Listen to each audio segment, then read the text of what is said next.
Hi folks, John Dunn here at Immortals Inc., RPG publisher and freelancer behind the company Meliorvia. I'm here with Mikey, who's working the board. What is up, John? Well, tonight, Mikey, I thought we would talk about a modern RPG that is kind of a generalized one, published by a company by the name of Green Ronin.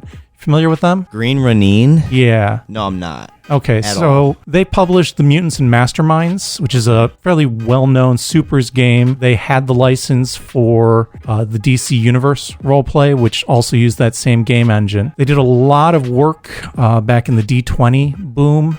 Particularly, they had a really cool pirate setting that they've actually adapted for a couple of other role-playing systems.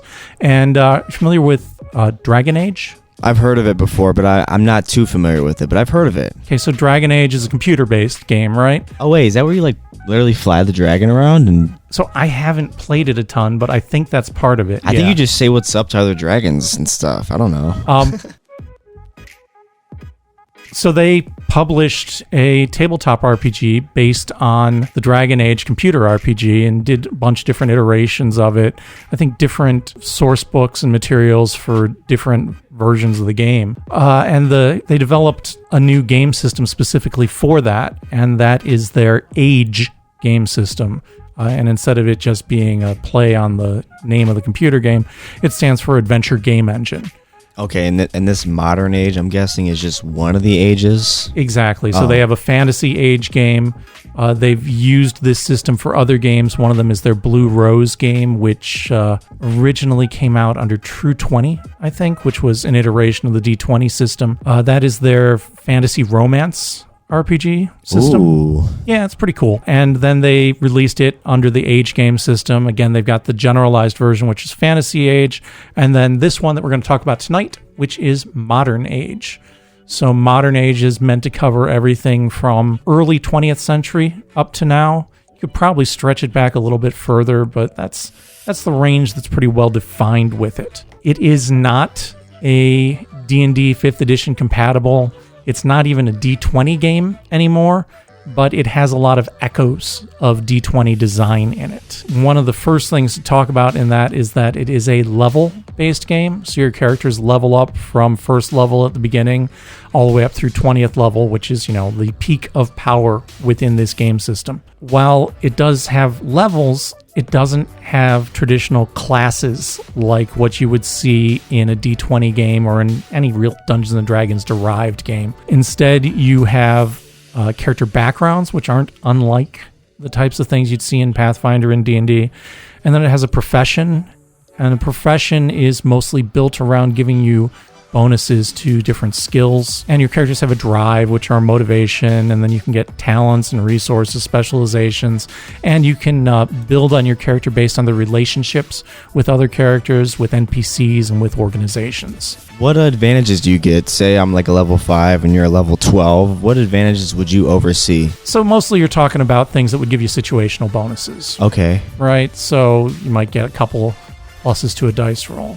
And actually talking about the dice roll, it's kind of important because I really like the dice mechanic behind the Age system. So instead of rolling, if you just roll a d20, it's a very linear roll, right? You got a 5% chance of any number on the die coming up. It's a very even roll. Instead of using a d20, the Age system uses 3d6 and then adds them up. So you get a range from 3 to 18, just like your D&D stats traditionally, right? It's a bell curve. So most of the time, you're going to sit around 10 or 11 is your on average roll. And then, getting away from that are deviations. Your roll becomes very predictable. And then when you make a roll, you add in your character's ability modifier and their focus, which is kind of like their skills. That tells you if you succeeded or not against a difficulty. And this way, the difficulty number can be pretty static, going from, something that's real easy to do, a 5 or a 6, up to something that's really hard to do, which is around a 20. And you're just adding those bonuses in, looking at that difficulty and the die roll. And so it's pretty straightforward that a reasonably competent character is going to succeed most of the time. It's not as swingy as throwing a d20 gets. Who are these people behind you? Are these a part of the game at all? Or? So those are iconic characters, right? So in Modern Age, they talk about the different professions and they give you some characters that are the definitive ones behind it. So Okay. like one of those characters is an investigator, and I think there's a computer hacker in there and a couple of others. Yeah, he looks like a skinnier Kingpin or Wilson Fisk. Oh yeah, a bit.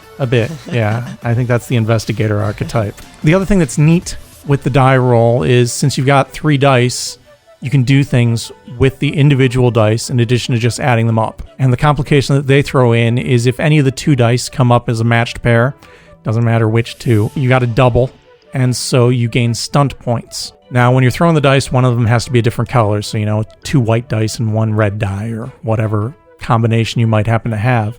That odd-colored die counts as your stunt die. When you get a pair of doubles, you also get stunt points equal to the value of the stunt die. And stunts let you do cool things. So, like, one of the things that pops into my mind was if you got a stunt point, you could use it to automatically have initiative in the next turn, that kind of thing. It's not game-changing, but they're cool little features. And as your character levels up, you can gain the ability to do different stunts. You can specialize in different stunts, and you can reduce the cost of some of those stunts. It enables your character to get more heroic as time goes on and you develop. What would you say is your favorite thing about the game? Really, I like the flexibility. I like that die setup so that you're looking at a bell curve so that results are a little more predictable. Yeah, that's crazy. I knew there was some up with some type of dice. I didn't know that was the actual term, bell curve. Yeah. Okay. Yeah. So when you're adding them up, if you look at the probability curve, the numbers in the middle just become more common. Whereas if you're just rolling a single die, you just have a flat line. Science. Stats. In fact. Statistics. There you go. There are basic gear sections, pretty much modern gear. You've got more stunts in here. You've got different powers that you can incorporate. And then there's a decent GM section with adversaries, rewards, suggestions on how to design a setting, and a sample adventure to go with it. There are a plethora of different resources available for this game line. There's different adventures. There's a couple of settings. There are some third-party publishers that are on board with Age.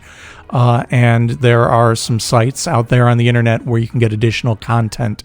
And people can even publish their own stuff using drive-through setup. There's plenty of opportunities for growth, and I think it's a really slick system with a whole lot of potential for folks to really bring their own setting and really leverage a solid rule basis for that. Do you have a favorite age? The modern setup is the one that resonates the most for me because I think there's just so many different kinds of stories that you can tell with that setup.